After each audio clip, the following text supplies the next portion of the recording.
Hello, everyone, and welcome to the Spurs Up Show, the best Gamecocks podcast on the internet. Today is Monday, February the 3rd, 2020. On today's show, I break down South Carolina's big 76-54 win over the Missouri Tigers over the weekend. I'll talk about just what this win means for South Carolina, break down the ins and outs of the win, look ahead to the rest of the season, and much, much more. Also, some news and notes to get into, your listener questions, and a fantastic interview with former Gamecocks right-handed pitcher Ethan Carter as we discuss his role in the Gamecocks 2010 national title team, the ins and outs of his career, which is a fascinating career at that, and much, much more to get into as well. Before we get into everything, this is a podcast into by our friends over at Ag South Farm Credit. Guys, most lenders don't understand land financing. Ag South Farm Credit specializes in land financing and has been doing it for over 100 years. They make loans for small and large acreage, hunting property, timberland, farm and pasture land, even home mortgages and construction. They have a ton of great benefits, including long-term fixed-rate financing for 20 years, down payments as low as 15%. They have competitive rates, and they pay an average of 25% of the interest back every year as what they call patronage. So they're a cooperative, so they share in their profits with their member borrowers. So guys, for example, on a $300,000 loan at 6.5% for 20 years, you would get back $2,770 each year. They have an experienced lending staff that knows land and knows how to finance it. Guys, whenever you're making a big-time life decision, buying a car, buying your first house, buying your dream house, whatever it may be, you want to make sure you have the right people in your corner, because we all know this type of thing can be very strenuous, be very stressful. You want to make sure you surround yourself with the right people. They're going to make it super simple, super easy, and give you that peace of mind. Ag South Farm Credit is that lender whenever you're going through this process. So one of the questions they get asked most often, the name has farm credit in it. Are they just for farmers? So the answer is not at all. Their mission is to support rural America, and that can include just about anything that involves the purchase of land. So a lot of their customers are those that just want a piece of property outside of the town they can live on. So no, you do not have to be a farmer. Anyone can benefit from the services that Ag South Farm Credit provides. So if you have any more questions about what Ag South Farm Credit can do, just give them a call, 844-AG-SOUTH, or visit their website, agsouthfc.com/TSUS. Again, that's AGSOUTHFC.com/TSUS. Ag South on equal housing lender, NMLS 619788. So again, their website, agsouthfc.com/TSUS, or give them a call, 844-AG-SOUTH, and tell them Chris from the Spurs Up Show sent you. All right, let's get into it.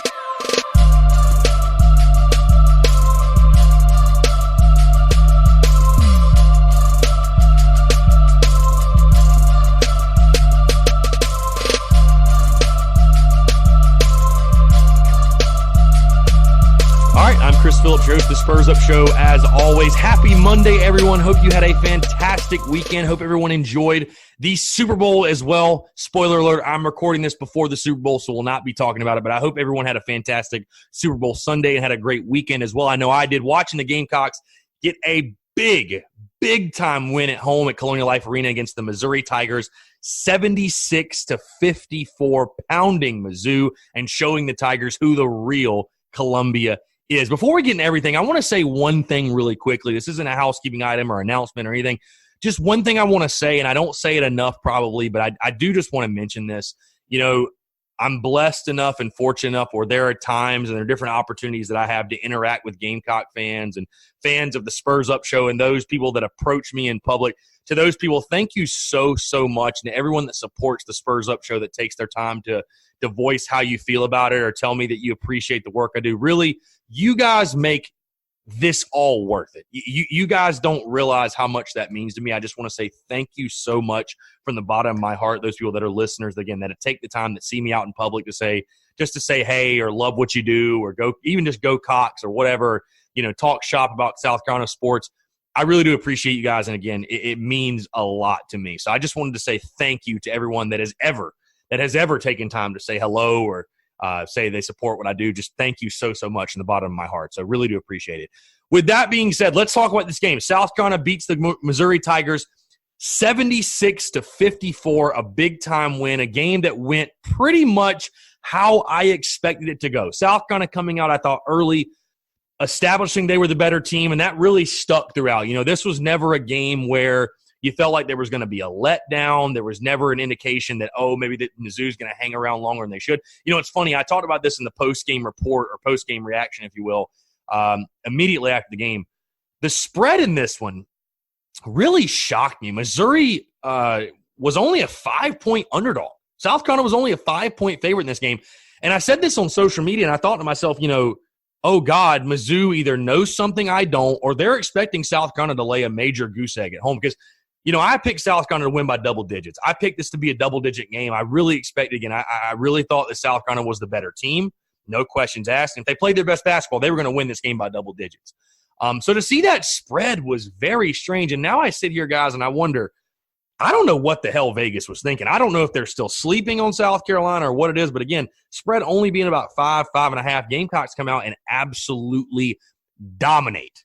39-26 at halftime, 76-54 final score. This game was never close. First thing, quick shout out to the fans that showed up Saturday as well at Colonial Life Arena. Really made it a raucous environment. I know Maik Kotsar said in his post game that they fueled off the fans. It was a great crowd. It really was. You keep winning, and we're going to get damn near close to a sellout eventually, because really the only parts in CLA that were empty were like the end zone sides, if that makes sense, in the basketball arena. The end zone sides were really the only parts that were empty. Other than that, it was a very, very solid crowd. I was very impressed. That was probably as loud as I've heard CLA all season. So kudos to the Gamecock fans for showing up and showing out. Speaking of Maik Kotsar, round of applause, a standing O. What a damn game. Have yourself a day, Maik Kotsar. Just having himself a hell of a senior season, man. 21 points, 11 rebounds, gets the double-double. He had 4 blocks. Just what a game. I don't know what got into Maik Kotsar. I will tell you, actually, I do know what got into Maik Kotsar. And I want to point this out. The refs on Saturday, as much shit as we've all given the refs, and well-deserved, too. They've been bad. They've been terrible in every SEC game on both sides, I might add. I thought the refs Saturday were finally so much better. They finally allowed South Carolina to play and be physical. It allows a guy like a Maik Kotsar to get down low and be physical, to get those rebounds, to make those hook shots, to go down low and get those layups. I thought you saw Maik Kotsar really, really benefit from that. Again, 21 points, 11 rebounds. He was 7 of 8 from the field, even 7 of 10 from the free throw line. When Maik Kotsar is going 7 of 10 from the free throw line, it's just your day. It's your day. I thought he played a really nice physical brand of basketball. Again, it's crazy how his game has come around so much. His game is so well-rounded now. He's making the 15-foot jumper. He's obviously cashing on the dunks. He's getting physical down low. He's got the hook shot going. He's playing such aggressive defense. Had a steal in the game. Again, had 4 blocks in the game. That was another thing, that I was really, really impressed with, and something that I expected in this game was the defensive pressure, the defensive intensity. I was so impressed with the intensity South Carolina came out with on defense. Made Missouri uncomfortable the entire game. Mizzou shot just 33% from the field, 21% from three-point range. Mizzou was obviously uncomfortable. No doubt. Literally from the start, that Gamecocks defense was smothering, going after 50-50 balls, winning most of the 50-50 balls. It was a lot of fun to watch. That was Frank Martin basketball. We talk about a Frank Martin style of basketball, Frank Martin brand of basketball. That was it. Just a smothering defense. You love to see it. I've been waiting on that. Again, I talked about it even after the Arkansas win. I said, when are we going to see that defense? When are we going to see it come out? Again, Missouri's not the best offensive team, not the best team, period. But I loved what I saw as far as the Gamecocks kind of getting back to that brand of basketball. Still shot the ball very well, 51% from the field, 36% from three. Outside of Maik Kotsar, you had Jermaine Kuznar with 15 points, Lawson with 13 points. You had some guys with some really nice games. So just top to bottom, a great effort. Top to bottom, a great effort by this squad. It's funny. I walked out of Colonial Life Arena on Saturday thinking to myself, and again, not being in a pessimistic way or a negative way. I don't want people to take it that way. Obviously, I was elated about the win. But I walked out of Colonial Life Arena Saturday thinking to myself, man, how much different I felt after the Stetson loss versus how I feel now. Just a complete 180. You know what I mean? Just a completely different feeling. It's crazy how far this team has come. And I think this team has definitely matured. This team has gotten more consistent. Give major kudos to Frank Martin. Give major kudos to that coaching staff. I think the guys have really come into their own. Guys like Justin Minaya have come into their own. Kuznar's coming to his own, obviously. A.J. Lawson's sort of finding his game again. There's a lot of different contributors that have made up for this run that we're seeing. South Carolina picking up their fourth straight. Isn't that right? Fourth straight? Yeah, fourth straight, correct? Let's go back here. I'll make sure I look at this one. Excuse me, third straight. That's what I was like. I don't think it's four yet. Third straight SEC win. But now South Carolina sitting 13-8 in overall, 5-3 in the SEC, and a team that, again, with every single win, you get closer and closer and closer and closer to knocking on that door, knocking on that NCAA tournament door. It's just a beautiful thing to see. And it's almost, I don't want to say it's hard to believe, because I know a lot of you sit here and ask, oh, is South Carolina a tournament team? Oh, do you think we're a tournament team now? I'm still so hesitant to say anything, and again, not in a pessimistic way, because I'm an optimistic guy. But we've seen this team play so bad at times, I don't want to get ahead of myself. I'm very much in the let's take it one game at a time mentality. After this, again, you got at Ole Miss, A&M at home, at Georgia. You can add 2, 3, 4 more wins in a row on this thing and really get yourself in the conversation, really get yourself on the bubble. But the most encouraging thing that, again, yes, the way South Carolina won for me personally was encouraging. I loved the smothering defense. They continue to shoot the basketball well. But the fact that South Carolina came out against a team that I truly believe they were better than. I looked at Missouri as inferior competition, not as good as South Carolina. And the Gamecocks played that way from the jump. I mean, from the very start. This game was never in doubt from the second it was tipped. Never in doubt. And that's a beautiful thing. I mean, Gamecocks basketball has become fun to watch. Who would have ever thought that? Gamecocks basketball is fun to watch. I thoroughly enjoyed myself on Saturday. Thoroughly enjoyed myself Saturday afternoon. It was a blast. When you take care of business and do what you're supposed to do and ask for blast. You also know it's a great night at the office when Mike Green gets in and hits a three. The bank was open for Mike Green. Whenever I see, my favorite time of a South Carolina basketball game has become when I see Mike Green and Nathan Nelson check in, I know we are beating somebody's ass. That is a fun time for me, boy. When those two guys check in, it is a fun day at the office because that means we are beating somebody's ass. Just a fun day, though, man. I was so happy to see the refs not be a major storyline in this one. I thought the refs were actually good, believe it or not. I mean, this was the first time it felt like in forever we weren't leading in fouls. Somebody else was fouling more than us. They finally let our guys play. Again, it was fun to see some physical defense and not get the whistle blown every time. So, I know the big thing that's going to stick out to people, and I agree, the free throws continue to be a damn eyesore. 18 of 32 from the line, 56%.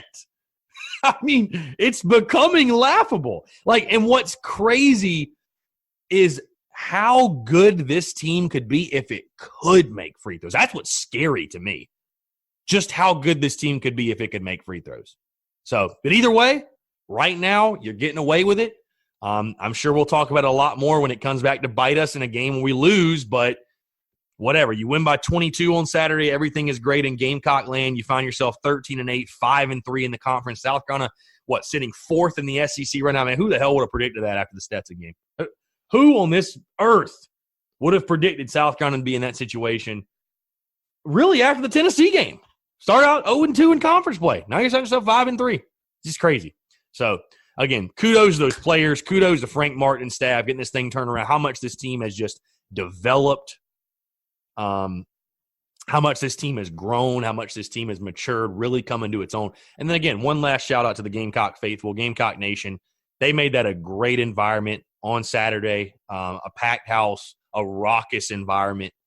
And I'm really glad to see that the product is matching South Carolina fans' hopes and aspirations and intensity, honestly. Because, again, early in the season, it was just too often we were getting these great crowds and, the team was laying an egg. So, for South Carolina to be able to come out, do what they're supposed to do, get a big win, it's awesome. It's great. The players deserve it. Coaches, the fans deserve it. Great to see. And, again, I think you can really continue to build. I'm like I said, I'm in one game at a time mentality right now for sure, but we're moving the right direction. We are trending in the right direction, and that is a very, very big positive if you're a South Carolina basketball fan. So, again, kudos to everyone. Big-time win at home, taking care of business. Love to see it. Absolutely love to see it. Let's get into some news and notes here really, really quickly. First things first, if you did not see on Friday afternoon, new merch has dropped, tsus.store. Also, the links can be found on social media. We have the Cox by 90 t-shirt, which is super fresh, super dope, and the Cuck Flimson t-shirt, which is a laugher, obviously. So go cop it. Go buy the merch. If you appreciate and enjoy the show, do me a favor. The tees are awesome. Go check them out. Again, they're on social media or tsus.store. Check out the merch. You guys are going to love those pieces if you haven't seen them yet. Also, a baseball note. Dylan Harley, left-handed pitcher, out for the season. It sucks. Obviously, I saw some people, what's up with the injuries? Listen, this is a baseball injury. This is going to happen. This is probably going to happen at least once a season. You're going to have a guy go down with some sort of arm injury. I'm not surprised, to be honest with you, that it was Dylan Harley, because he's a guy that has a really herky-jerky motion and his mechanics are kind of all over the place. And that puts a lot of strain on the shoulder, a lot of strain on the elbow. So I'm not shocked it was Dylan. And to be completely honest with you guys, I like Dylan a lot. I think Dylan's got a bright future at South Carolina. I really do. And I think he could have helped this year. But I don't think it's the biggest loss. I don't think Dylan Harley was going to be your Sunday guy. I don't think he's even going to be your first guy out of the bullpen. So if you're going to lose a guy, let Dylan get back healthy. Let him sort of regroup and just improve his game overall so he can have a big impact in 2021. Because, again, I think he can still have a major impact for this team. But, overall, it's not the biggest loss. It's not like we lost Carmen Majinski, again, or Brett Carey or anything like that. So, knock on wood. But Dylan Harley out for the season, tough to see, but wishing him a speedy recovery. And I think he'll make a big-time recovery and make a big impact in 2021. Also, not really news or whatever, just Jordan Birch's official visit. Obviously, he was in the building on Saturday at Colonial Life Arena. I'm assuming it's going well. We'll have full coverage on Wednesday for signing day. Should be a lot of fun. Jordan Birch, going to be signing his letter of intent at 1 o'clock. 1 o'clock Wednesday at Hammond High School with Alex Huntley and the rest of that gang. Going to be really, really fun, really exciting. And I will have full coverage of it for you guys. So be sure to stay tuned for that. All right, before we get in this interview, let's go over these listener questions. Just have a couple here really quickly. Going to run through these. Madison.R.Benson. Do you genuinely think the Gamecocks basketball team can make it to the big dance? Can they? Yes. Will they? I don't know. I don't know. I'm like I said, I'm in one game at a time mentality. I want to see this team continue to do it game after game after game, but certainly, this team has the capability. There's no question in my mind. They have the capability. Will they do it? I don't know. Last question, Jonathan Marcus. If Kingston doesn't make the postseason this year, what does Ray Tanner do? Honestly, here's the thing. This is a big year for Mark Kingston. It's a big year. No question. I don't think anybody's denying that because, yes, South Carolina baseball over the last decade has had some off years here and there. But when's the last time South Carolina baseball had back-to-back bad seasons? I mean, it's been since the pre-Ray Tanner days. I mean, or the first couple years of Tanner. I mean, it's been since the 90s. So this is a big season. However, if they do miss the postseason, I agree. If they miss the postseason, it's a major red flag. Major red flag in my mind. I'm going to have serious questions about Mark Kingston and that staff. But I think even if they miss it, I don't think Tanner pulls the trigger on Kingston. I think they're going to give him at least one more year. I think he will get the 2021 season. So to answer your question, I think Kingston's safe no matter what. Again, I will be utterly shocked if this team is as bad as it was last year. I mean, I've been out there watching every single scrimmage. And again, you're going to hear my season preview for baseball next week, next Monday. We're going to have that big show. But no matter what, Kingston's back in 2021 in my mind. So there's that. So, all right, got a fantastic interview. Speaking of Carolina baseball, a man that pitched for the Gamecocks. Very, very, very excited for you guys to hear this interview. Very fascinating interview. A guy that had a very interesting career at South Carolina, but was instrumental in that 2010 national championship. Former Gamecocks right-handed pitcher Ethan Carter. Excited for you guys to hear this interview. And again, very, very, I'd say inspirational, very moving interview. And I think people can learn a lot from Ethan's story, not just on the baseball field, but applying it to life as well. Very, very good stuff. So stay tuned for that interview. It's brought to you by our friends over at SeatGeek. Guys, whatever you need tickets to, whether it be South Carolina Gamecock sporting events, professional sporting events, concerts, comedy club events, you name it, SeatGeek has got you covered. Go download the SeatGeek app or go to SeatGeek.com. Use the promo code SPURSUP. You're going to save $20 off your first purchase. Guys, like I mentioned, they've got tickets to literally anything and everything. They've got a great ticket rating system, which rates the tickets for you based on the type of deal you're getting. So never again are you going to have to deal with scalpers. You're never going to get ripped off. You're going to know exactly what seat you're getting. You're going to know the deal score. So you're going to know if the person sitting a row in front of you is getting a better deal than you are. Like I said, if you're getting ripped off or whatever, you're going to have that peace of mind before you click the buy button, because you're going to know that you are getting the absolute best bang for your buck. So again, that's our friends over at SeatGeek. Go download the SeatGeek app or go to SeatGeek.com. Use the promo code SPURSUP, that's SPURSUP, to save $20 off your first purchase. All right, enjoy this interview with former Gamecocks right-handed pitcher Ethan Carter. Hey, Ethan, what's up, man? Chris, how's it going, buddy? Hey, doing well. How are you? Doing well, man. That was a hell of a game, huh? Oh, man, the boys look good tonight. The last month or so, I mean, starting with that, right before that Tennessee game, which they should have won, they've been looking real sharp here lately. Yeah, it's crazy, man. I was walking out of the arena. I was like reflecting. I was like just thinking how I felt after we lost to Stetson, and it's like, dude, it's like a whole different feeling now. I don't know. We're a lot more fun to watch now. We still can't shoot free throws, but it's crazy think. It's crazy to think, like, I mean, how good we could be if we could just shoot free throws. We probably would have 2 or 3 more wins if we just shot free throws well. I mean, we definitely would have beat Tennessee. We probably maybe would have beat Auburn. I mean, so even the Florida game would have kept the game a little bit longer, and see how that plays out once you're in the game longer. But just one of those things. How did the baseball scrimmage look today?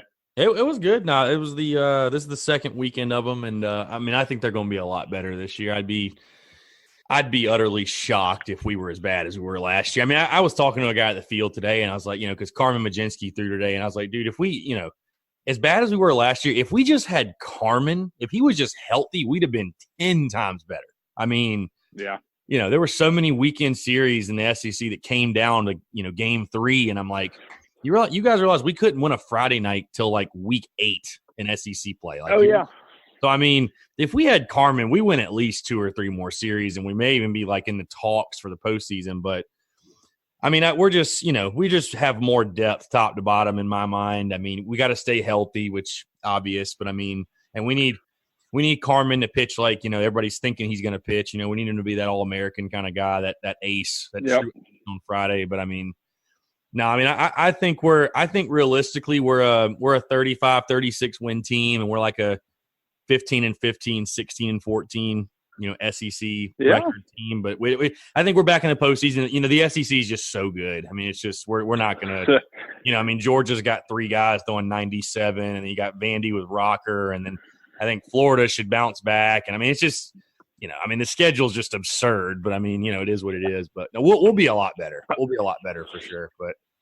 oh yeah, like I said, I mean, they took their lumps last year, and I know. But what was that? That was Kingston's second year, right? It was his second year. So yeah, I mean, it's a big year for that entire staff, because I mean, I think even if we have a better year, but if the pitching staff struggles again, like I think Meade is, the pitching coach. I just, it's a big year for everybody.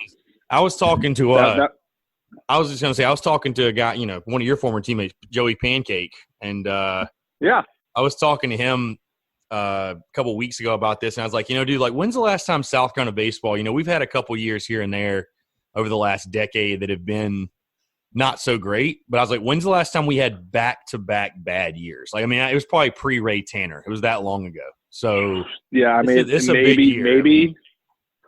maybe his first year combined with the year before he got there. Because if I remember correctly, his first year wasn't great. Yeah. But obviously, I mean, it was a long time ago. Year or two. Yeah. Oh, yeah. Mid-90s, yeah, easily. So this is a big – I mean – and I don't think – I think no matter what happens – so I actually – it's funny. I've already done an interview with Kendall Rogers. I mean, he's going to be part of my big Carolina baseball preview show. And I know you know who Kendall is with D1 Baseball. And we were talking, and he was just telling me, he was like, you know, we were talking about the team, and he agreed with me kind of where I saw, you know, what the expectations should be and what my prediction for the season was. He was like, honestly, man, if South Carolina misses the postseason again, that'll be a major red flag for me as far as like what they've got going. Because they have – because, I mean, I'm of the belief – I don't think I'll ever change my mind that South Carolina baseball – should never miss the postseason. They have the talent, the facilities, the fan base. Like there's just no excuse. You know what I mean? You should never be that bad.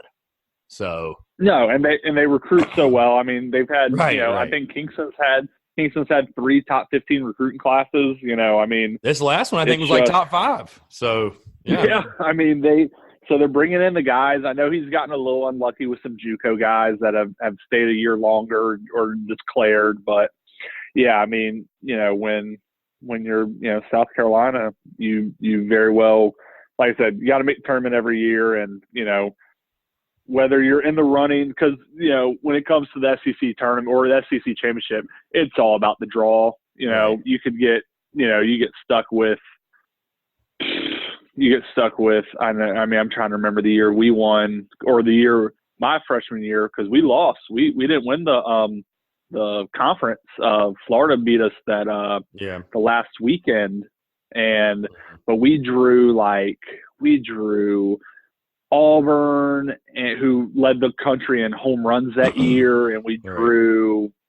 And I mean, it's all about the draw. You get lucky on the draw. You know, you can make a big run, or you can definitely make a run for the conference. But yeah, I mean, with everything they've got going on there, it should be tournament or bust every year. Yeah, it's so funny. We've always been dog shit in Hoover. Like, no, it does not matter how good we are. It's so bad. Dog shit in Hoover. Like, it's like, I mean, 2-2, baby.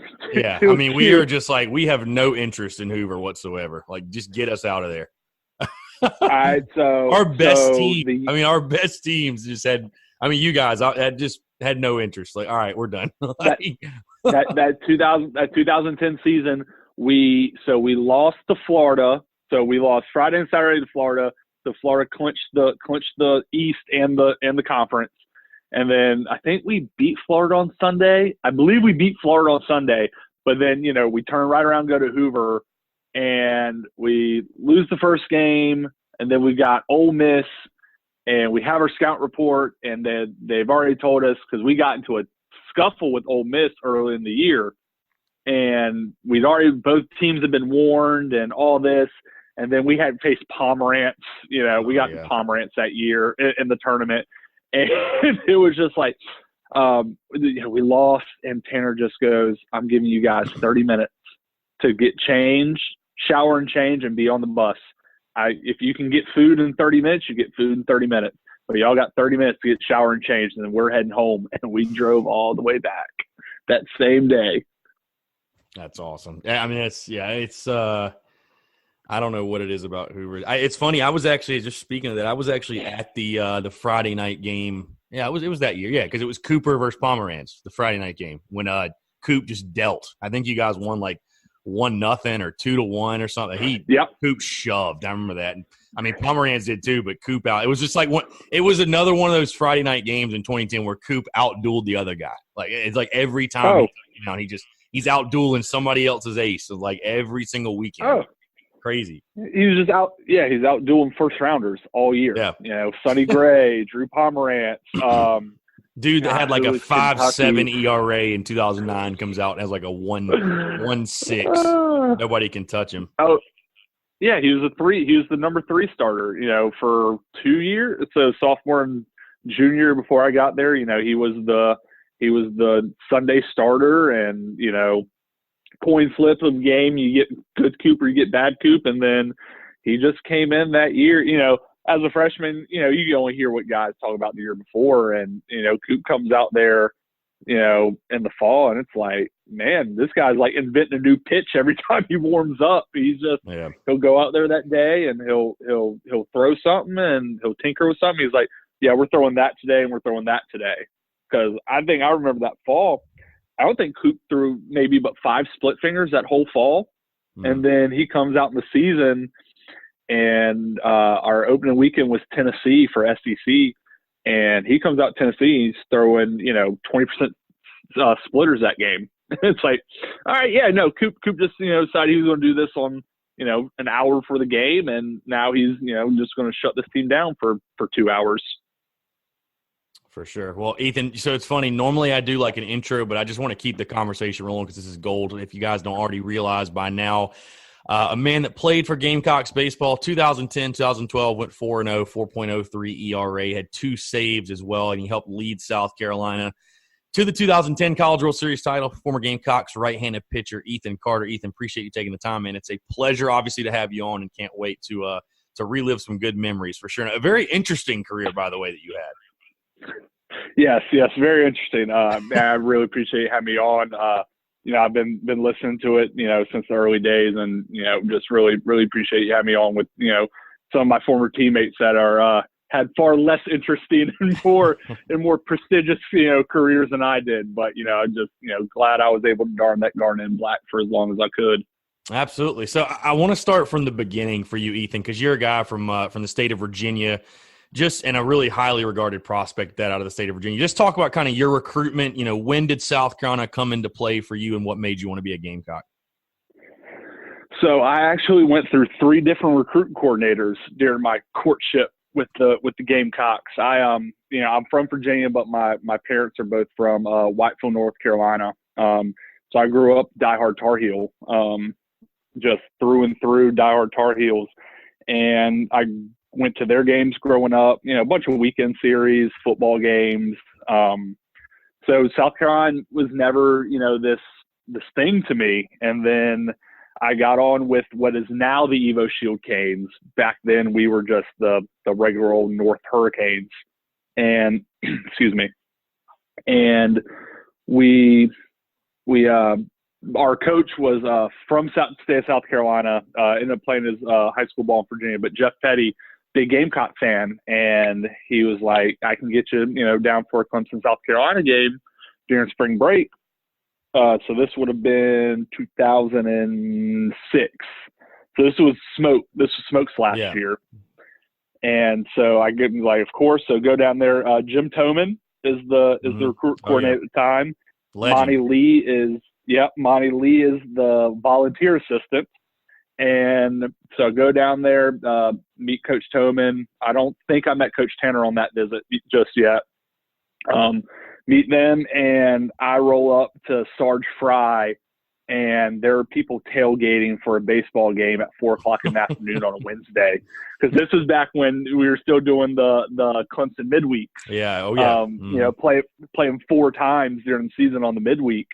And yeah, I'd roll down there as a 15-year-old, and people are out there tailgating a baseball game at 4:00 in the afternoon on Wednesday, and I just look at my dad and like, this is pretty interesting. and then they go out there and I think Smoke hits one from both sides of the plate, Disher hits one. I think Darnell hits one too. I mean, it was an absolute slugfest. And they're like, it's a Wednesday night game. There's easily 5,000 people, or as many as the Sarge Fry could hold. I was never lucky enough to play in Sarge Fry, but as many as that place could hold, it was packed for that Wednesday night. And it was as many there as all the UNC games I'd went to combined. So from that point forward, South Carolina moved clear ahead. And then Coach Toman left. So then Coach Lee took over as the recruiting guy. And then Coach Calvey was playing a big role in that too. And I ended up committing there at the summer of after my sophomore year. I got on campus. I threw for a little scrimmage there, and they offered me. And yeah, I was supposed to wait for my mom. My mom wasn't down there yet, and I was supposed to wait for her and couldn't do it. They committed on the spot.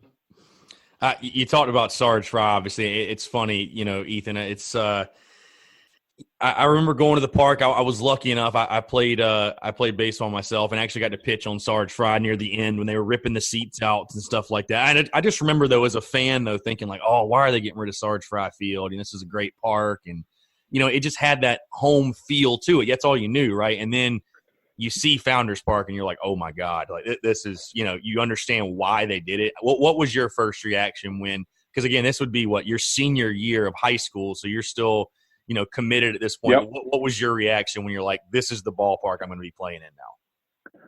So it's funny. When they told us, because in the recruitment, they told us, we're going to get a new stadium. We're going to have these, top of the line facilities, state of the art. And, I'm already committed. So I'm just like, oh, this is great. It's funny. It was supposed to be ready for 2008, if I remember correctly. And they did the last year of Sarge Fry like twice, I think. Yep. Yeah, it was like delayed a year or something like that. Yeah. Yep. So I'm, my foot's in the door. I'm like, oh, great. So the original plans that were told to us was it was going to be on the river, and they were going to try to turn left or right field into like a McCovey Cove situation with the river. And then of course they had to change that with just how everything was set up. But yeah, man, we got in there. I don't think I saw a game there my senior year because we ended up going to the state tournament, and then I was playing pretty much all until like June for high school. So I wasn't able to make it down. But you see all the videos, you see Hootie and you see Darius Rucker singing the national anthem to open up Founders Park, and it's just like, oh man, this is the real deal. This is showtime. For sure. So you get on campus, Ethan, as a freshman. I have to ask you about Ray Tanner because, again, a legend. What were your first interactions like with Ray Tanner? How would you describe to someone what it was like being a player under him? We had a very interesting relationship. Coach Tanner, he always saw what a lot of people didn't, beyond just talent and everything. He saw there was always just a little bit more there. And he would, Coach Tanner was the master of trying to get under skin or just do that little bit more to bring the most out of you. So as a hard-headed, 18-year-old on campus, we butted heads a few times, different things, just from warm-ups to conditioning to just different things. Me and Coach Tanner just did not always see eye to eye, but he was there for you, anything you needed. And he was definitely always just trying. It was never personal. It was I'm trying to get the best out of this for the team. And, you see that obviously years down the road. And you would notice it in the moment too.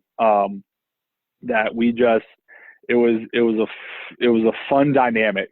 Like I said, there was just a lot of back and forth and a lot of goading each other, but there was just a natural kinship there too, I think. And we hit it off from the jump, and there were some rocky times, but even I think I last spoke to him about a year or two ago, and it's still the same relationship it's always been.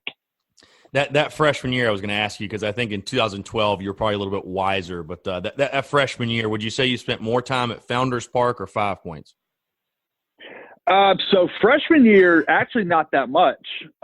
Freshman year, I was, would pop into 5 Points every now and then.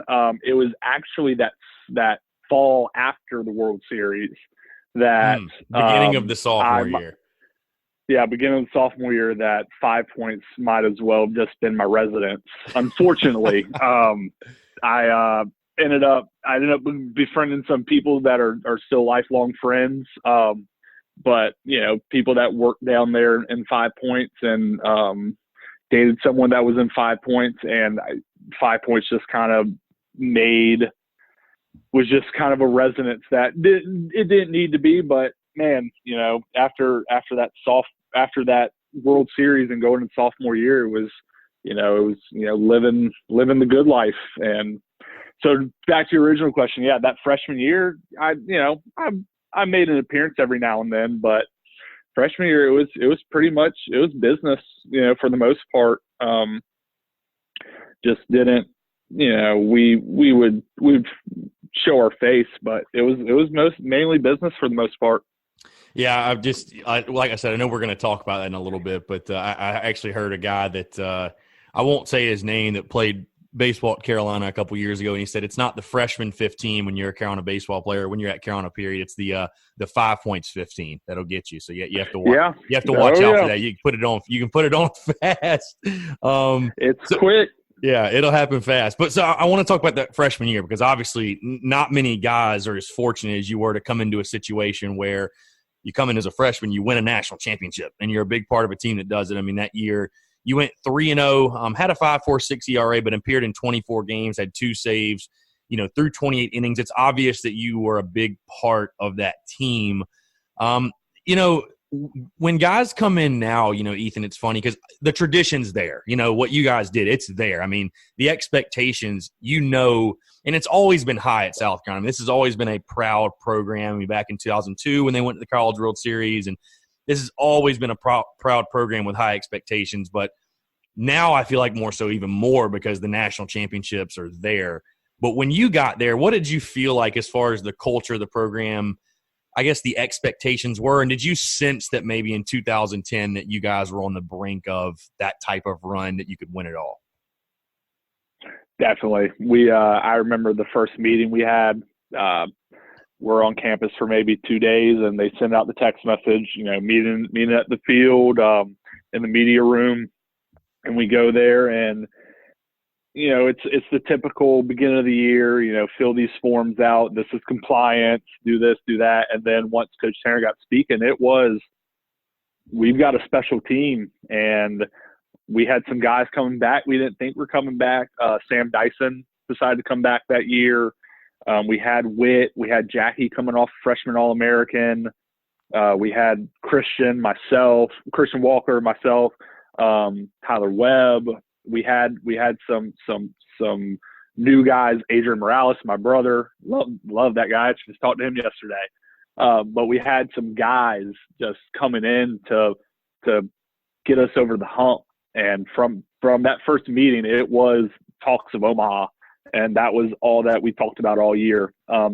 Even through the rough spells we went, dropping 2 out of 3 to ECU, dropping 2 out of 3 to Clemson. It was Omaha or bust for that team that year, and that was the expectation that was set upon us, and that is the motivation we used in the fall and winter and those early spring workouts. That it was anything short of Omaha was going to be a failure that year. For you individually, Ethan, how do you feel like your game adjusted to the SEC level? Because obviously, again, coming in as a true freshman, you obviously had some game. You take a look at the accolades at a high school, Gatorade Virginia Baseball Player of the Year. I mean, that's no small thing. But how do you feel like, you adjusted to the SEC level? Like, was it what you expected? Was it more difficult? Was it a little bit easier than you thought it'd be? Like, what was that transition like? Definitely wasn't easier. It was about on par. I actually had gone through a surgery during the winter.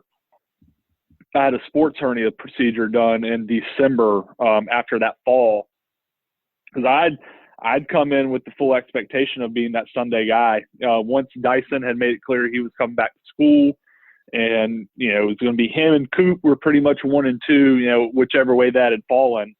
But I'd come in there with that expectation of being the Sunday guy, and things didn't break my way in that regard. So it was quick, immediate recalibration of, all right, now let's try to become a bullpen guy. And I think that was the biggest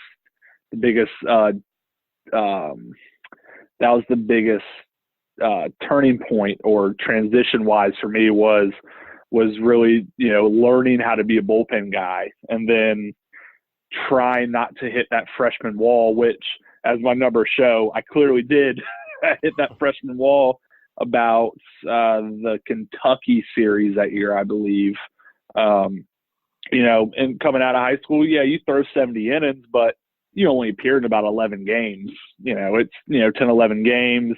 You're throwing once a week, and then you're coming into a college season where we went to the World Series and you play 72 games, and you're appearing in a third of those games, and it's a completely different monster. And if you don't come in with the right mindset and have the right upperclassmen pushing you to have that mindset, plenty of guys can fall by the wayside and just get lost in the shuffle.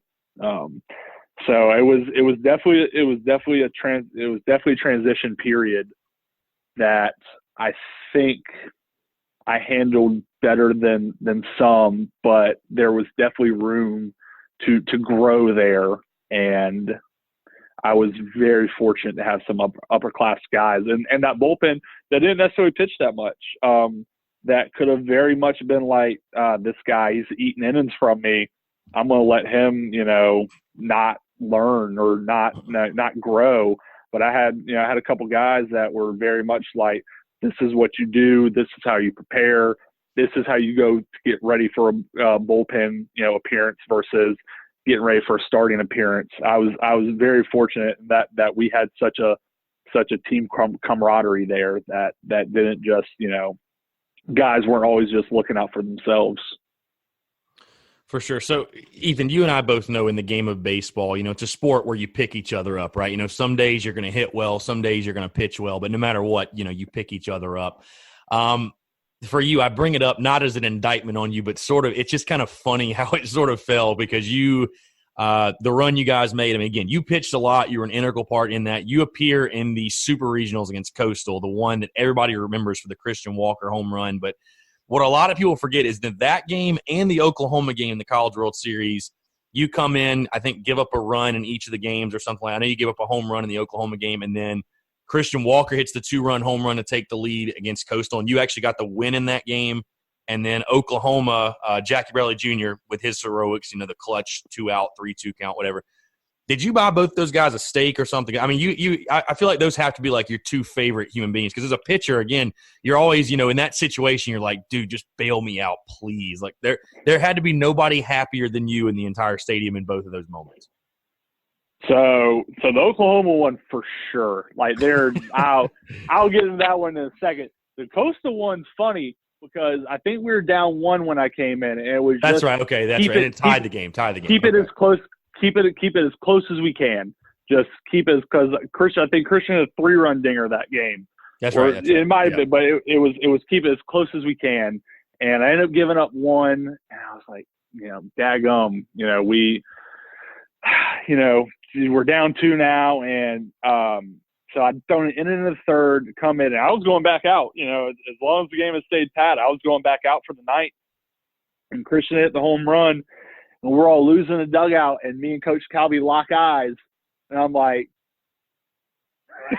we were like, it's Price time, man. It's time to get Price in the game. Dude was on a heater like no other. Right.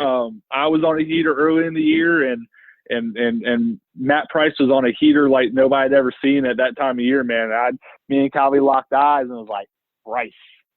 But no, that Oklahoma game, that was – to go back to, circle back around to your Ray Tanner question, that one, man, I threw 2 pitches. I gave up the home run. Thought it was just a routine fly ball, and it just kept going.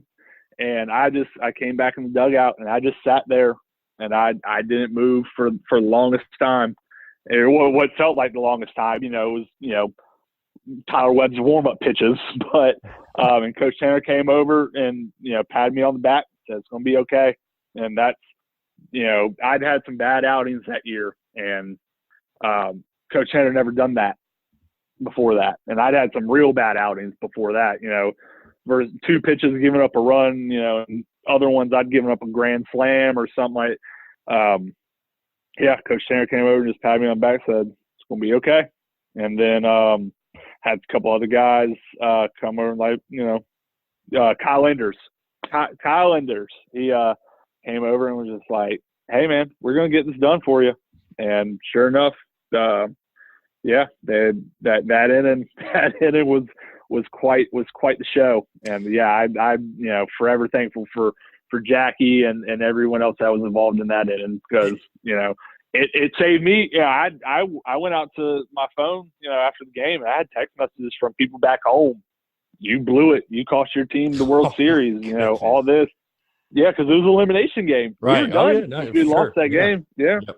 I had people from back home before the game ended, like, you must feel like, bleep, and you must feel like this, and yeah, it was tough. And yeah, they saved me from being the goat in Columbia, the scapegoat in Columbia for years to come, especially with how everything else played out afterwards. Man, could you imagine if I had lost, if I'd been losing pitcher that game with how everything else played out afterwards? Well, I was going to say that I don't mean to bring up bad memories, but we can bring them up because we can laugh about them because you guys won both games. That is the key. Oh, it's the key thing you have to know. South Carolina won both. It does not matter. You're simply just a footnote now. But you are right. That would have been hell for sure. For sure. Oh, buddy, yeah. So on a more positive note, I want to go back to that Coastal Series and the Super Regionals. Just again, as a true freshman, a guy who has a big part on the team, Omaha was the goal. That last ground ball goes to Bobby Haney, and you guys win it. Rat Price seals it. Just kind of talk about the rush of emotions. You guys dog on the mound and just realize that you are going to Omaha. Unbelievable. There's the Big Spur had some great photographs from that dog pile and that celebration, and whenever feeling a little bit nostalgic, we just sit there and scroll through them, and I can just looking at those, I can think of every memory or every thought I had during that moment. There's a great one of I dove over the pile and I was going to get back on, and then Coach Calby was going over people, and he ended up jumping into my arms over the dog pile, and then there's a great one of Coach Tanner talking to me, and I'd missed the funny story. I'd missed the team bus for that game. Really? I missed the team bus. I had to get a ride with our baseball office assistant. I had to ride to the game with her. I had left my phone in the room, and me and my roommate Stephen Neff, we were up on like the 17th floor. Ran back up there, got on the elevator, and ended up not having a room key, so I couldn't get my phone.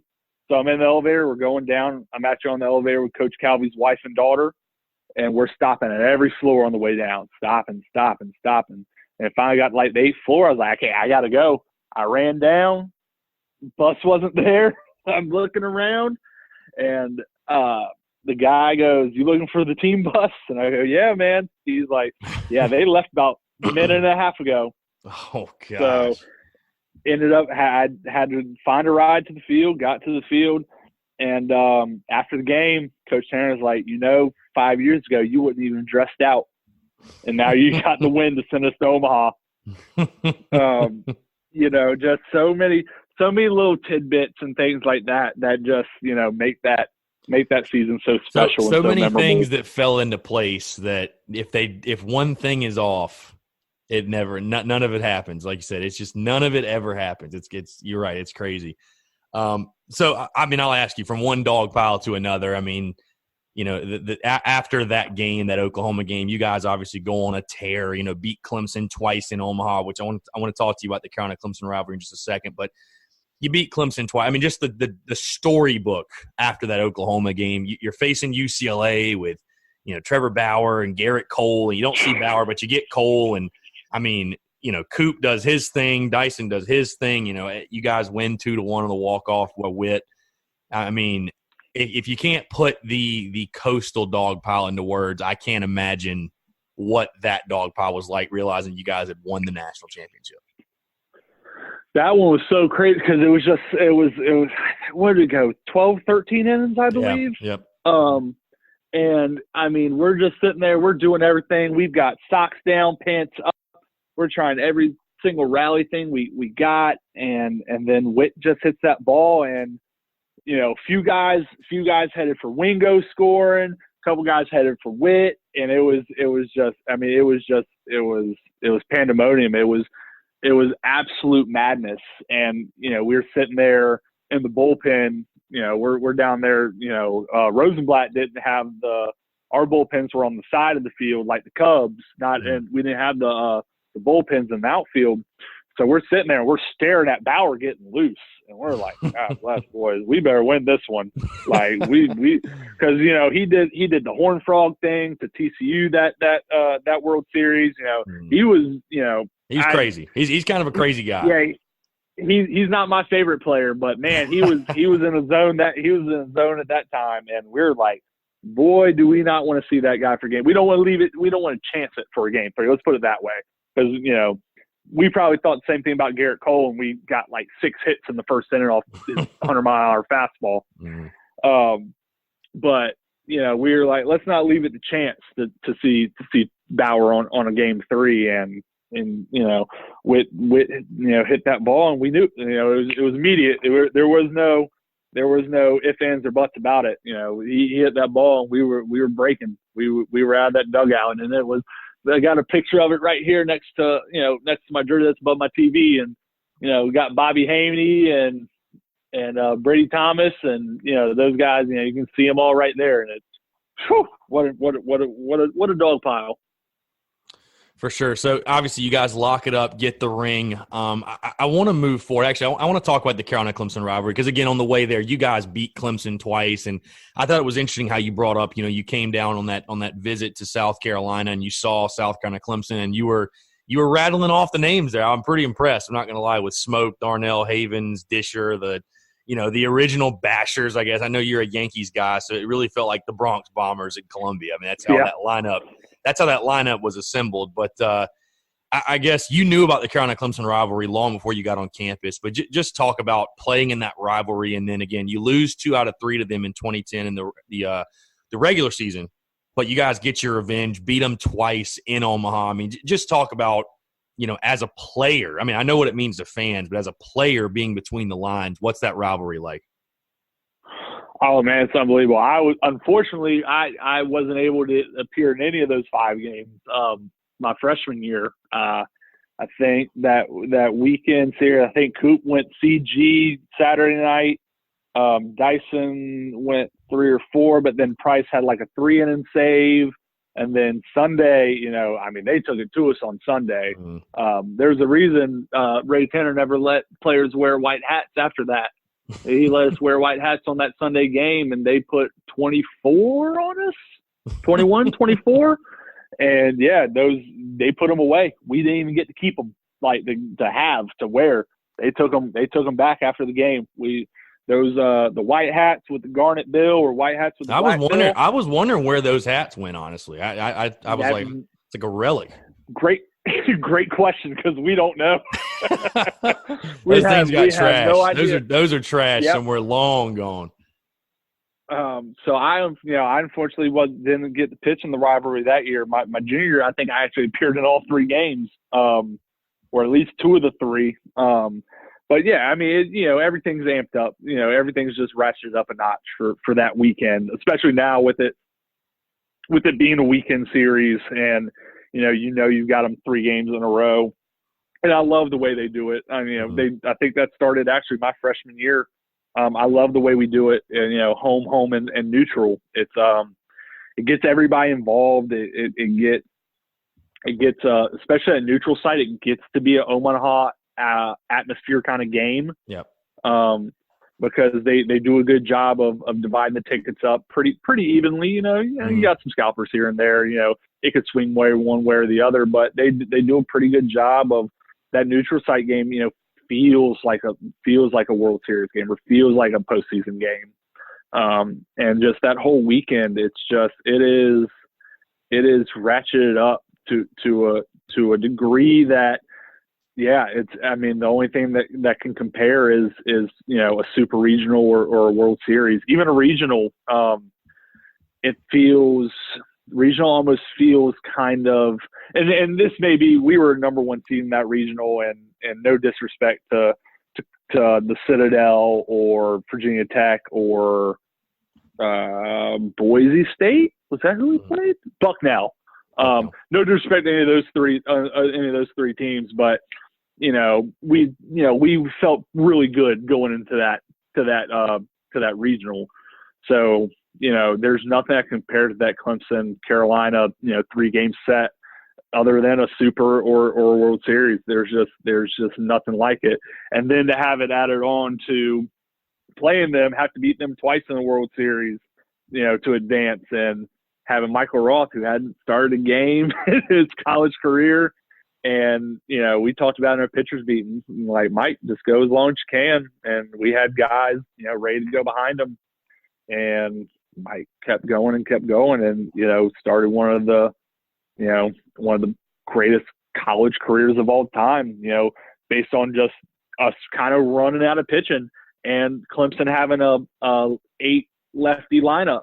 I think their only righty was Kyle Parker, quarterback. That was the only righty in their lineup. So, it's like you said earlier, it's, everything in that season just being in the right place at the right time and, kicking off some absolute storybook careers, and just dudes I, would go, cross the lines with to this day.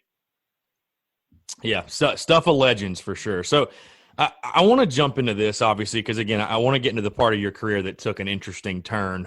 For those that didn't realize, I mentioned at the beginning of the show, you pitched at Carolina in 2010 and 2012. 2011, you go to Lewisburg College and pitch in junior college after the incident in January of 2011 where, you're kicked off the team, whatever. Just talk to me, Ethan, again. You can go into as much detail or no detail if you want about what actually happened, but I'm curious to know from you, when that happened, I guess, what was your reaction, and what did you learn from it most, would you say?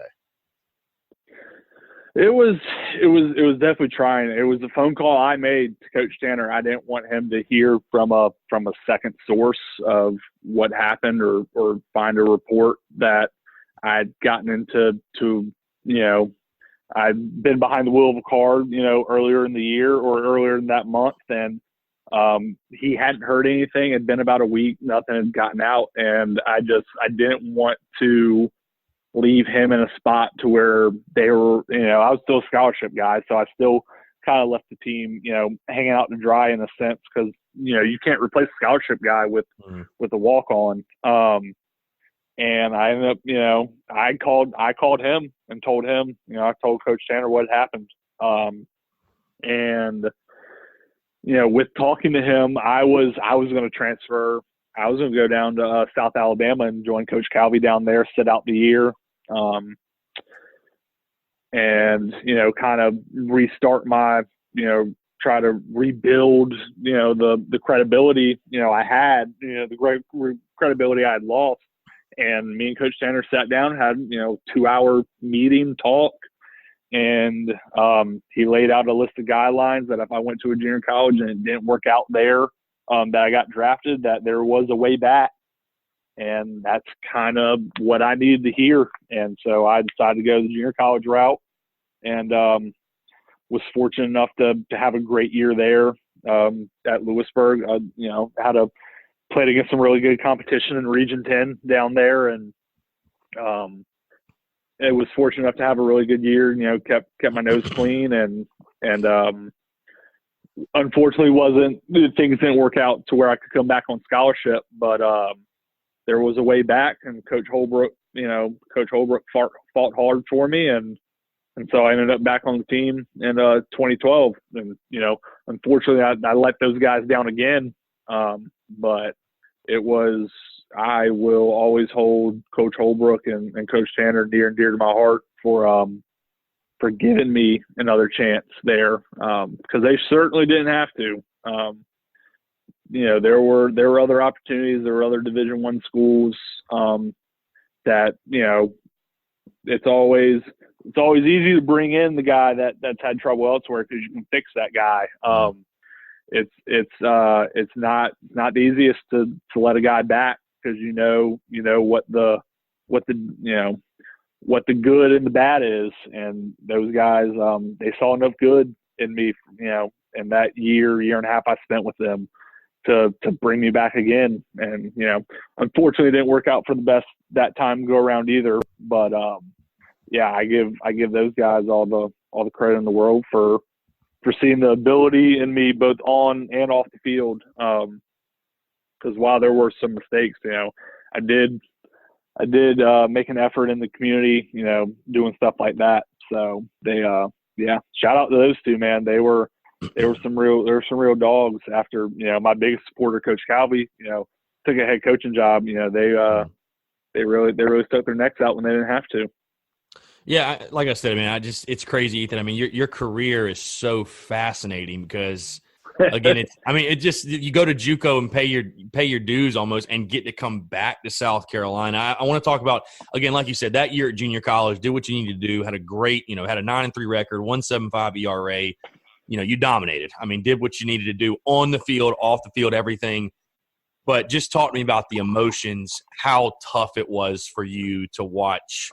Obviously, South Carolina goes back to back. I mean, what was it like? Because I mean, on one hand, you're ecstatic for your guys. You know, those are your brothers, and I'm sure at that point you maybe had somewhat of an idea that I'm coming back to this. But you know, how tough was it looking? You know, observing from the outside. You know, and knowing that I guess you had missed out on that. It was hard. But so, you know, with what happened, and I got dismissed and that sophomore year, and so I had some time to, you know, talk to people, and before I, you know, left town to go to Lewisburg, and I asked coaches if I could, you know, talk to the team before I, you know, packed my bags for good, and they let me do it, and I mean, that was an emotional, you know, conversation I had with those guys. You know, I won't get into the specifics of, you know, everything I said to them, but I told them, like, y'all gonna do it again, because we lost Coop and we lost Dyson, but, you know, Roth had really came into that leadership role, and we had the best leader in the gosh darn world in Adrian Morales. God, I love that man. You know, we had him and Wingo. You know, we were daggone three amigos, man, three musketeers. You know, everything. You know, that team was just built for repeat success. You know, there are a lot of teams that strike while the iron's hot and can, you know, move on. You know, things go on from there. You have a good season, but that team was just built for repeat success.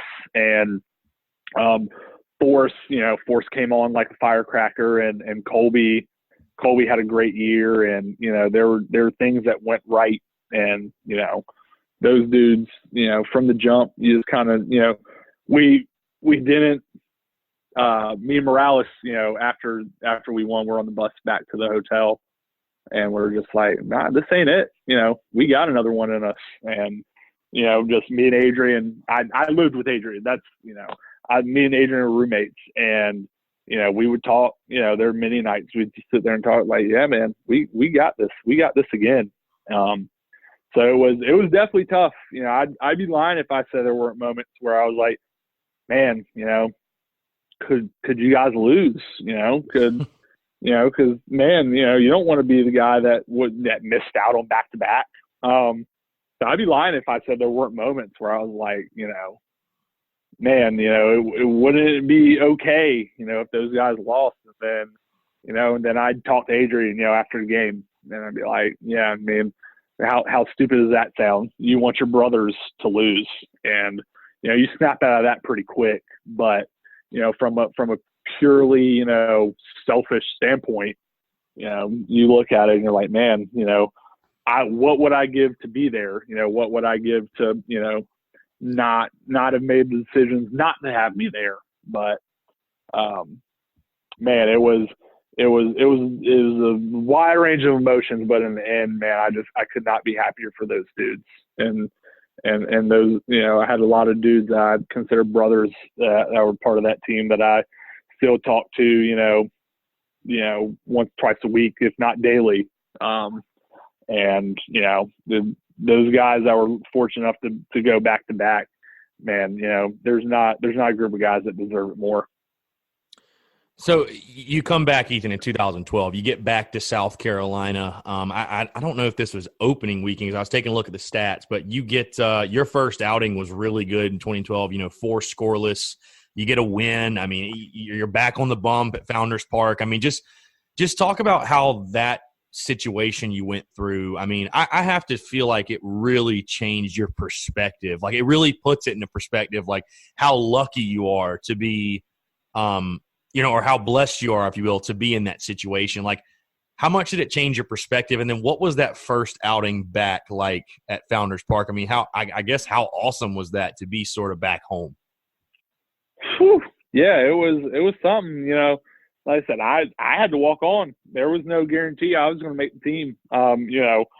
Coaches can, there are a lot of invited walk-ons in South Carolina.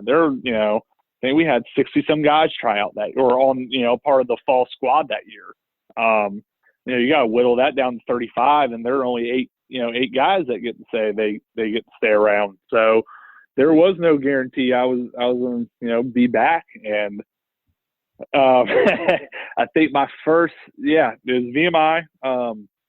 It was the first, I came in with runners on, I think 2 outs, maybe, possibly. And line drive to left field. Tanner English comes up, hose, gets the guy at home, threw him out by 10 feet, not even close. And after that, I was like, okay, we're back. We're good. let's move forward. And then from that on, from that point forward, I mean, it was just, it was a blessing to be back, and it felt good. And I'd found a baseball nirvana kind of at that point, pitching. I'd really found myself and my Marcus Stroman. I found my groove out there, and I was able to. I kind of found it towards the end of my year at Lewisburg, and I actually went to the CPL that year, the Coast Plains League, and got destroyed. I got lit up pretty good in Coastal Plains. So, going back to South Carolina, I thought, that might, take effect on me, because I only played about a month and a half in the Coastal Plains, and I finished like 3rd in the league in home runs given up. And I'm like, well, great. I could have just ridden into the off season with All-American and Pitcher of the Year and all those accolades and not done anything.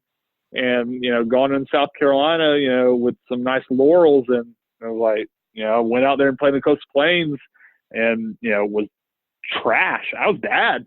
And that fall I kind of found it again. And from that point forward, I was just, on a elevated plane of baseballness at that time. I don't know another way to explain it. It was just, I'd found something. And it was special for that, from my junior to my senior year. I'd found something for that 2-year stretch. It was pretty special. For sure. So I asked this, Ethan, not to bring up any, again, like bad memories, but I'm just genuinely curious, because I didn't know what was because I mean, 2012, again, you were on pace to have a great year. I mean, 10 innings, hadn't given up a run. I guess I'll just ask simply, what happened in that 2012 season? Like, what was the incident that ended your South Carolina career? So you can, anybody that wants to find, read the actual account can probably find it on the Big Spurs somewhere. I had gone out after the Princeton game. I didn't pitch that night. Thought I should have. Didn't pitch that night, and I had some friends that weren't a part of the baseball team that were South Carolina alums, but were back from Virginia, were in town, and I went out with those guys, and had a couple too many, and ended up falling out in the middle of 5 points. Ended up found pretty much face down in a bed of mulch in the middle of 5 points. And took me to the hospital. They glued my chin up, and I had to go to the field next day and talk to Coach Tanner and Coach Holbrook. we thought it was just a citation at the time. So I was suspended for about 6-8 games. And that was I was unofficially suspended. And then it come to find out that what had happened actually was deemed an arrest. And it was in the athletic department's hands at that point. We're actually in Kentucky. I was off suspension, warming up, pregame warm-ups in Kentucky. And I got called to the dugout and said, it's in the athletic department's hands now, and you're indefinitely suspended from here on out. And I understand where Mr. Hyman stood. He was coming off the Steven Garcia. Yeah, I love Steven, but I was on the heels of the Garcia era. So I understood they couldn't just have baseball player that was spending all his time in 5 points and what perceived to be spending all his time in 5 points. I understood that from a athletic department standpoint. And like I said, I hold no ill will towards those guys. They made a decision that needed to be made for the sake of the athletic department and the other athletes that were doing their part at SC. They offered a way back, but it was just always held as open indefinitely. And that's how it ended. And that's,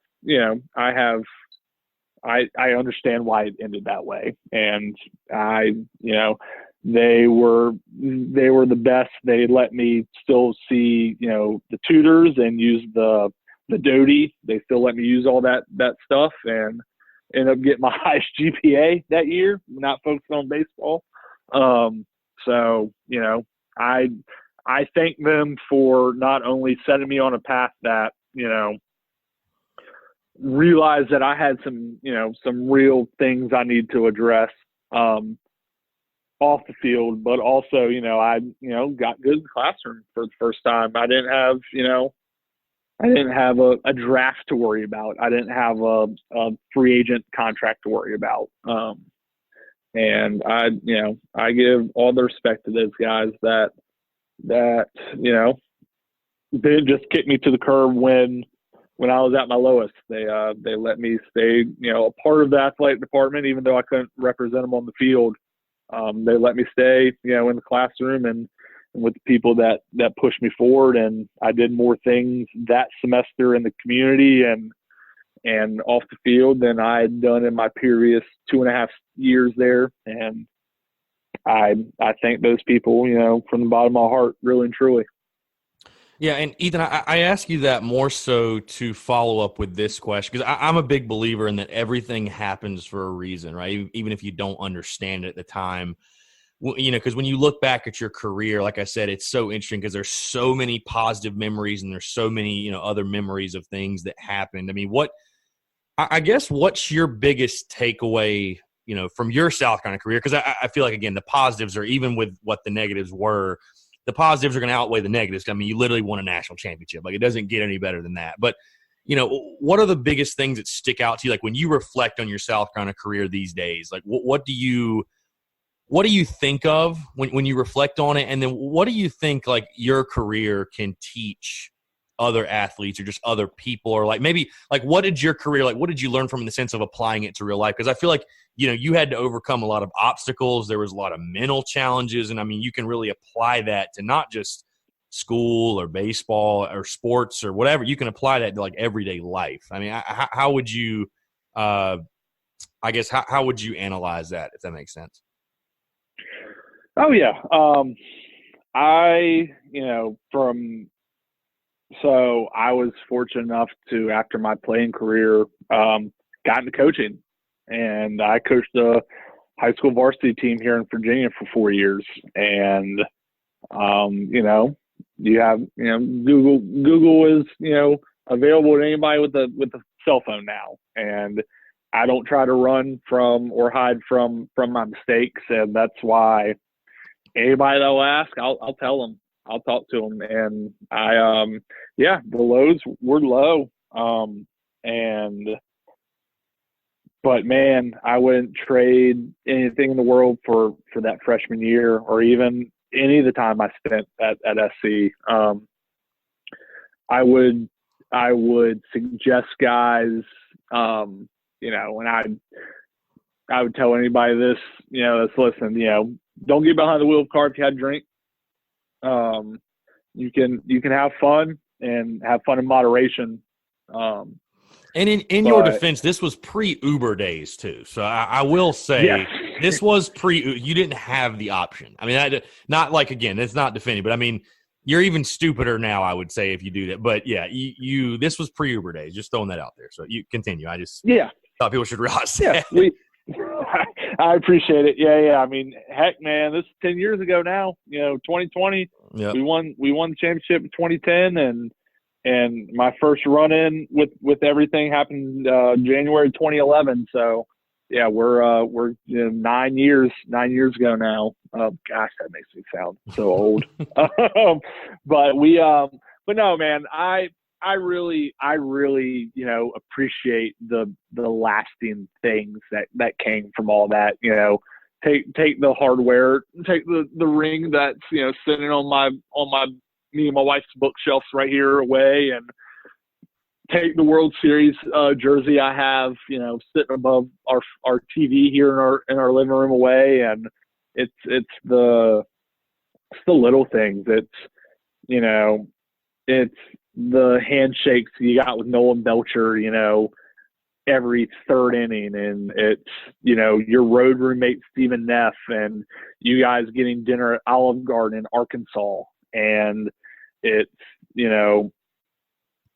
me and Adrian Morales, sitting next to each other on the bus, and then deciding after a World Series game, you want to be roommates next year.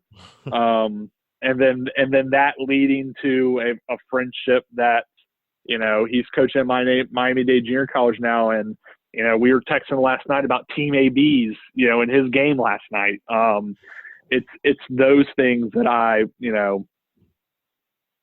it's just, you just have so much fun in the moment, and you don't realize that, there's a select few of us that get to play it, into their 30s. You got the wit, and you got the Wits and the Christians and the Dysons and those guys, and I love those guys to death. Heck, Christian, when he's playing for the Norfolk Tides, would he saw me in the stands one day and he sent me a text after the game, said, "Don't ever pay for a ticket again. You better make sure you're on my list from here on out. I better not see you at another game without you on my list." And it's things like that. And the analysis I would have of it is, enjoy things in the moment. Don't try to enjoy things. Don't try to enjoy too much once the moment's passed. Because then you're chasing that feeling, and you're never going to find it. There's nothing that can compare to 27,000 people in Omaha, Nebraska, cheering on every single pitch. There's nothing that's going to compare to the 10,000 people at Founders Park, getting your first win opening weekend Friday night against Tennessee. You're never going to replicate that as hard as you try, down in 5 Points, or, in your dorm room or your apartment, or, you're never going to replicate that feeling. And to let it pass by and not enjoy it in the moment is the real travesty. And to then try to make up for that or feel that again in other aspects of life, it's just not going to happen. It is a singular feeling that, those 35 guys, or I guess, in Omaha, 27, and on the road, 25 guys in SEC play, those 25, 27 guys can relate to. And, and I'm sure, football guys, all those, that's probably on an absolutely another level. But yeah, it's just, there's just no replicating it. And to think you can in any way, shape, or form is foolhardy. And I really just, any guys that's younger that's still playing as still is enjoy it in the moment. Don't start chasing it, because that can only lead to things that aren't going to help you out in the future. No, that's powerful stuff for sure. So, Ethan, I want to switch gears a little bit before we get you out of here. I know you're a guy that you're a Gamecock through and through. You still follow Gamecock sports, not even just baseball. We were just talking about off here, obviously the basketball game and stuff like that. I do want to talk a little bit baseball though, because opening day is literally, as we're recording this, 13 days away. We were talking a little bit earlier just how big of a season this is this year, but just talk about, I guess, the current state of Carolina baseball, if you've gotten the opportunity to meet Mark Kingston and talk to him or not. But I know you said you still talk with Ray Tanner every now and then, but just sort of, from the outsider looking in, a former player and alum, if you will, just your thoughts on the current state of Carolina baseball. I think we're trending in the right direction. I got to meet Coach Kingston his first year he took over the program. I went to Alumni Day that year. Got to meet him at the golf tournament, or the golf function, I guess. Got to meet him down there. He spoke to all of us, and he was really upfront and open that he wants to hear. He was an outsider at the time, and we were the ones that had built the program, and he wanted to hear from us. And got to talk to him a little bit at the alumni game, and he seems like, a real genuine person. And, with the recruit classes, we've had coming in, I've got nothing but high hopes for the team this year. I know we got some key guys, coming back from injury or, looking to build off, some years that I know they, aren't exactly the happiest with. And I think they can use that as much as motivation as, those guys in 2011 were looking to build upon, back-to-back championship. I think, some years not living up to expectation can provide just as much fire. So I'm looking forward to the guys this year. I know me and my wife were talking about trying to come down for the Clemson game and checking out a women's basketball game that weekend. I think we got Texas A&M that weekend too. So we're talking about trying to get down there for that. Maybe, catch a game down there at the Firefly Stadium on Saturday. And I just think this is going to be a real building year for the program, and an opportunity for Coach Kingston to really leave his mark and kind of separate himself and show that this is his program. And I have all the faith in the world that they're going to be able to do that. For sure. So I've got two questions for you left, Ethan. The first question, I want you to answer this one first before I ask you the second question. First question, you talked a little bit about Ray Tanner. I feel like you've got to have like a good Ray Tanner story, like a really funny Ray Tanner story. It would maybe directly involving you actually, because, I've had some guys on previously and it seems like everybody's got that go-to Tanner story. If you tell the one about Evan Marzilli, he already told us that one, by the way. So the head up I-5 and just we'll send stuff to you. That's a classic apparently. But is there any other like funny Ray Tanner moment or just memorable Ray Tanner moment you can tell on the airwaves? So I got one for me personally. I think it was after I'd thrown against. It was a midweek game, so it might have been the Citadel. I can't place the team that I'd thrown against for sure, but I'd topped out like 92 that game, and I felt great. I'd come out because I was a fastball slider guy, and I'd pop 91. I don't think I threw a pitch on 91. I was 91, 92, and we had practice the next day, and we're out there, and I'm a freshman, so I'm helping set it up for BP, and Coach Tanner goes, Carter, when are you going to start throwing 95? You're throwing 92 in high school. We recruited you to throw. You're supposed to be a 95 guy. And I was like, coach, I'm in the weight room. I'm trying to do it. He's like, you recruited you to throw 95. That's all I'm going to say. He just walked away. That was it. That was the end of the conversation. And I was like, I didn't know whether he was joking or, what was, the the crux of it, he was like, when are you going to start throwing harder? I was like, I'm trying, I'm not out there trying to throw slower. But yeah, so that's a good one from Coach. I got some other Ray Tanner stories that I can't tell on air, but that's the best one I got for just me and him. No, for sure. So last question, I'll get you out of here, but last question. You're a Yankees guy, so I've got to ask you, you're a big Yankees guy. For anyone that doesn't follow you on Twitter, I mean, you're always talking Yankees and talking MLB. Without going on like an hour-long rant about this, because I'm sure you could go for days, but did the Astros get punished harsh enough for the buzzer thing, you think? Yeah. I feel like you've got to have a strong opinion on this.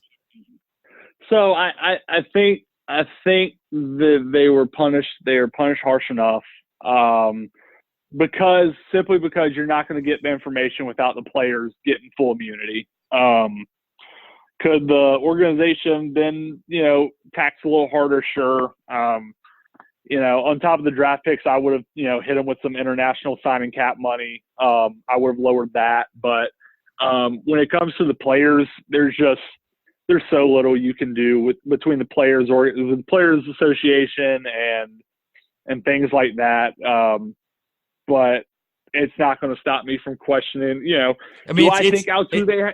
It's got to sting a little more for you, seeing as it was your team that Altuve hit the bomb off of. And it's literally Chapman. You see Chapman like laughing after, like he knew, he knew that was coming. And that's in his mind. You see his face. That body language tells me that Chapman was thinking to himself, he knew that was coming, no doubt. So I can't, do I think Altuve had a buzzer on him? Probably not. But does 2017 change my judgment on everything they've done since?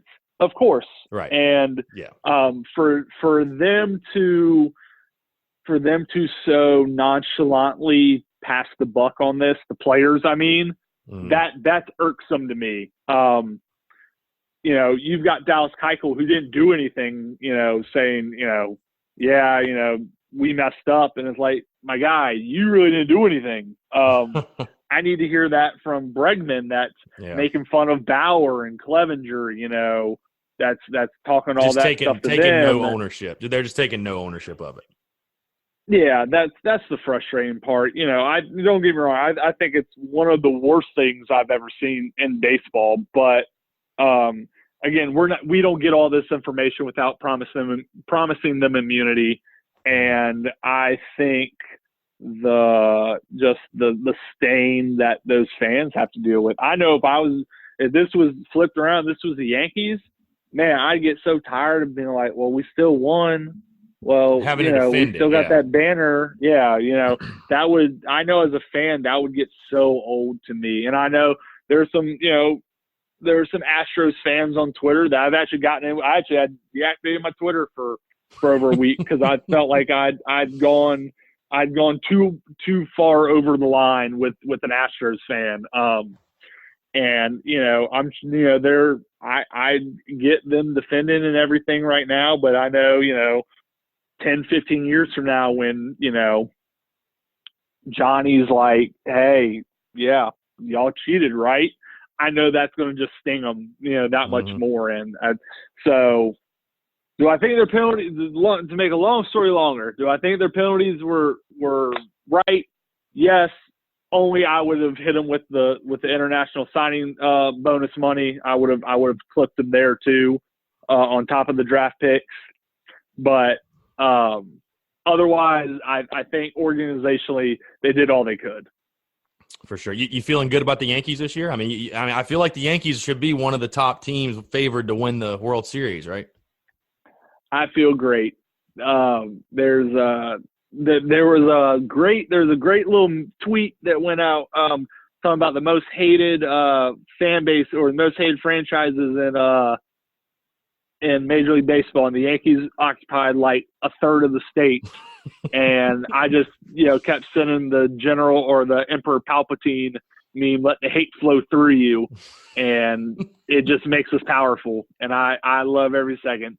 When they signed Garrett Cole, I had what's the John Williams? I had the Imperial March playing on repeat all day. My boss is a Cardinals fan, came into my office and just shook his head and turned right around and walked out. Because, until they don't win the World Series, there are going to be a lot of people annoyed with me this year. Yeah, I'm a Braves guy, so I've had you and Bobby Haney now, both big Yankees guys on here, and it's the Braves. There's nothing you can say as a Braves fan. It's just I'm expecting a good year, and they'll fold once we get to the playoffs, and that'll kind of be that. So it's just it's become funny, pretty man. normal at this point. Yeah, it's funny because going Virginia, South Carolina, and I played my JUCO my last year D2 at North Carolina. It's nothing but Braves fans around. Oh yeah. So, and the Yankees the Yankees won their last World Series my freshman year, and at SC beat Christian Walker's Phillies. He's a Major League Baseball player now, so he was a fan of the Phillies. So since then it's been a lot of hardships. Been a long drought from my Yankees. So. Just hearing Braves fans, it got a little tough for me. Yeah, I was going to say, I think most Braves fans agree that if it wasn't for the Yankees in the 90s, the Braves have 2 or 3 more titles. But it's yes, sir. Thank you, Derek Jeter. Yep. Thank you, Andy Pettit. Thank you, Roger Clemens, and the list goes on and on. But Ethan, appreciate you taking the time, man. I really do appreciate it. It's a pleasure. It was phenomenal, great conversation, and I would love to get you back on soon, my man. Let me know if you're in town, Carolina, Clemson. I know a lot of fans would love to meet you, and I obviously would as well. But again, let's do it again soon for sure. Chris, I really appreciate it, man. I had a blast, and man, I'd love to do this again sometime. Absolutely. So for Ethan Carter, I'm Chris Phillips. We appreciate you guys tuning in, and we'll catch you next time on an episode of the Spurs Up Show.